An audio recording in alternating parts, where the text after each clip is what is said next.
Hello, quilters. It's time for some black and blue quilt blocks. Join me as I select fabrics and stay all the way till the end so you don't miss any of the tips for sewing Flying Geese units. Let's get started. The blocks I am sharing today are part of the Spicy 2022 Monthly Color Challenge hosted by Patterns by Jen. You can find a link to all the instructions in the description below.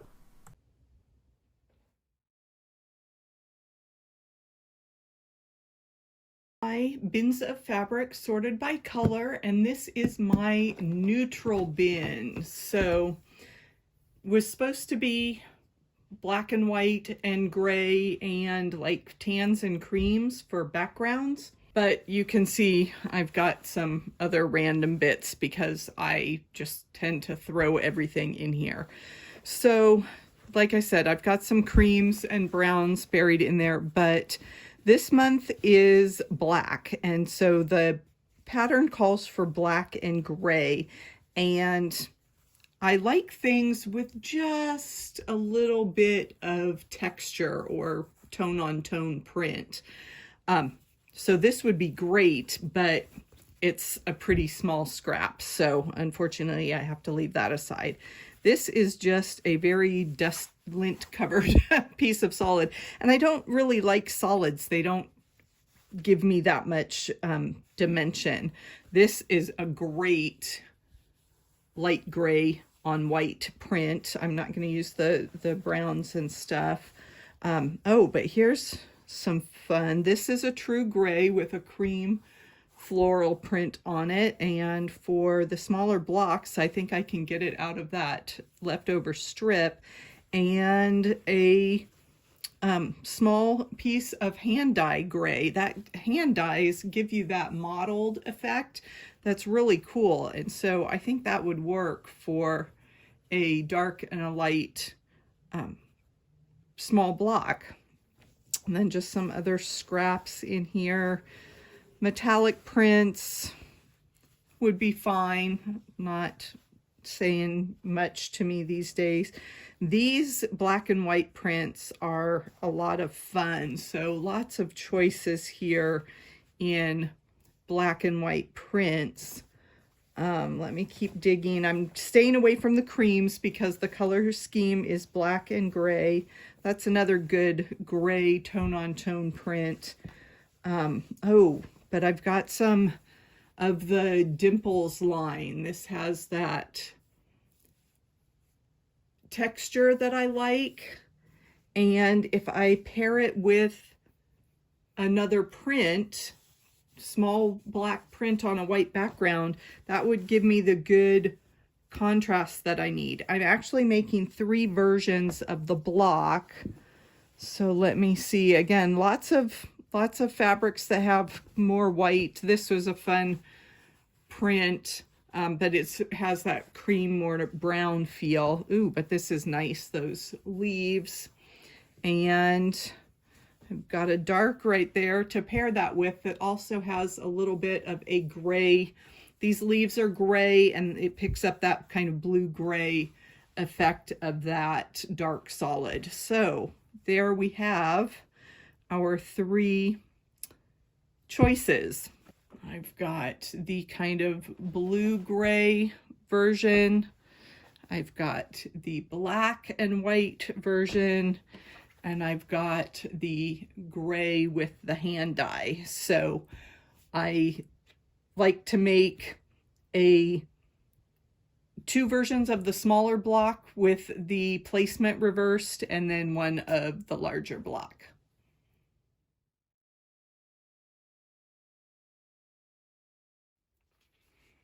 Okay, it is time to dig into the blue bin. I chose some fabrics from my Island Batik shipment for the large blocks. So that one was easy just to grab the light and the dark that I had laying around. But I still need to make the smaller blocks. This bucket sits right next to my cutting table, so it gets a lot of random scraps in it. But you know, I had this leftover grunge, and that is gorgeous. And I really like it. Okay, so here's the decision. I love it with this polka dot, but I bought this to pair with some very specific other fabric. So I think I will set that aside and we'll see what else I can pair with my grunge. I am staying away from some of these teal colors because I really do want to keep this to be a blue. And, you know, even, gosh, that's pretty, but that's a little bit too gray. I don't want to go that direction with this. I can mix batiks and other cottons. Some people, you know, that's a common question, but I always just do it. Go for it. This is another leftover piece that I've had for a really long time, but gosh, look at how pretty that is for a light, medium, and dark if you had 3 colors in your quilt or in your block. I'm going to set both of these aside. I haven't checked the pattern to see how big of the scraps I need. This is about, you know, 5 by 10. So we'll see. Sometimes with those small 6-inch blocks, you don't need a big piece to get started. And I do have an extra strip of that color. So, you know, I'd have a little bit softer look there with the florals, a little bit brighter if I brought that dark blue batik in. So that's one possibility.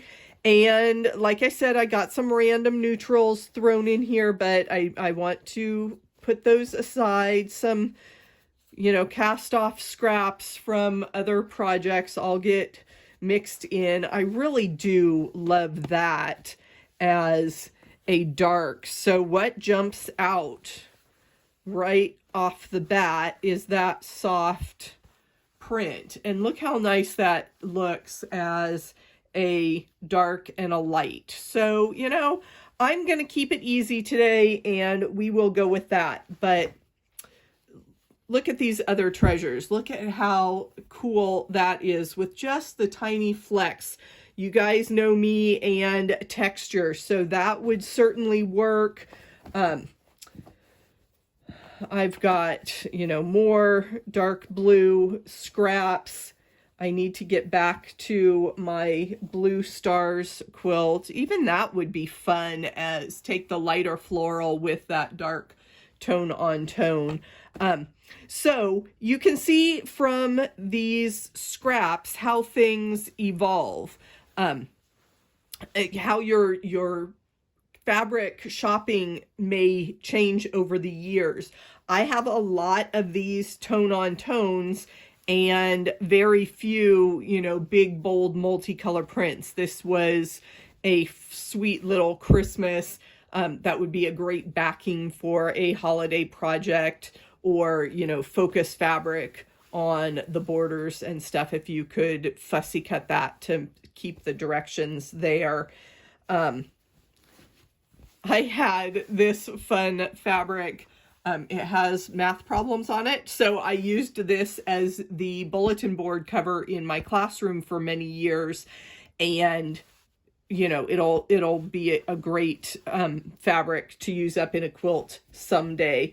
And you know, some, again, those tone on tones I am much more of a fan of. Here I've kept some of the teals in my blue bin, but you know, again, the light, medium, and dark collections, fabric groupings is a good thing to keep in mind when you are choosing colors. So let's put the fabric away.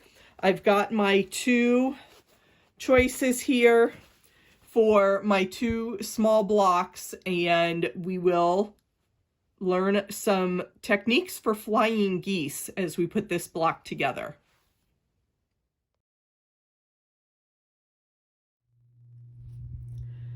We are using the 4 at a time method for making our flying geese units. And the first thing you need to do once you've cut your fabric is to mark the smaller squares on the diagonal. I have a clover chalk marking tool, and I used this on a quilt that I was long arming, and the chalk was actually difficult to get out. But since the line here is our cutting line, it won't matter if that doesn't come out because it'll all be hidden in the seam or cut away. So I went ahead and I marked in pink on this darker fabric, and I used a regular pencil on my lighter fabric. I then pinned each of these squares in place. It can get a little tricky to feed that through your machine without a pin because you are sewing over, though that's actually 3 layers of fabric. So I will take this to the machine. I'm sewing a 1/4 inch away from both sides of that drawn line. Once you've sewn across the line, you cut your original square in half and press towards the little triangles. It seems a little bit backwards, but that's how this block works together the best. And this intermediate step is so cute. It looks like a little heart there. And we all love sewing, so that's very appropriate. The next step is to take one of the remaining squares that has the line drawn on it and position that line between the 2 previous squares of fabric. And again, you're going to be sewing on both sides of that line. With this unit, I don't necessarily need the pin to hold those pieces together. They're small enough that they won't shift when I am putting them under the sewing machine. Just as in the first half of this unit, I cut on the dotted line and then pressed to the small corner triangle. So there is our Flying Geese unit. And now we want to trim things up, at least get rid of these dog ears, but this makes an oversized unit. So you need to check the pattern instructions to find out what the finished size should be. And for my block, it needs to be 2 3/4 across by 1 5/8 wide. The other important thing to do once you know how big your block needs to be is to find the halfway point of that measurement, because that's where we want our point of our goose to be, is right on that halfway measurement. And then I found that measurement. I said 2 3/4 wide, so half is 1 3/8. And then I want to place my ruler so that that halfway marking is right over the tip. And then the 1/4 inch is going to be lined up right even with that tip of my flying goose. So that will give me the first dimension that I need to trim off of my flying goose unit. I want to keep a 1/4 inch above the tip so that I don't lose that point in the final block. So I will trim 2 sides of my block, and then I'm going to spin this around. I know that my 1/4 inch is fine right there. So I've turned my unit around, and now I need to measure and line up my ruler so that I can trim the other 2 sides. So I come down here to 1 5/8 was my, so I put my width measurement along the bottom, and then the length measurement along the side. So I have 1 5/8 by 2 3/4. And then again, my halfway measurement goes right through the point of my goose. And then the diagonal 45-degree line on our ruler should line up or be parallel with that side triangle. And then you can trim those other 2 sides. So I will do the next one a little bit faster so you can see it in real time. Lining up so that I have a 1/4 inch on my halfway mark.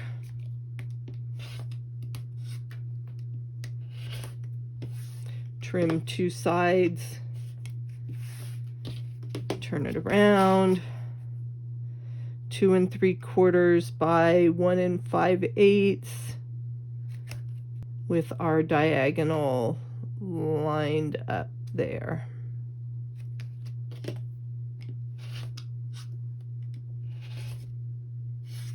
And there is our Flying Goose unit ready to go into our block.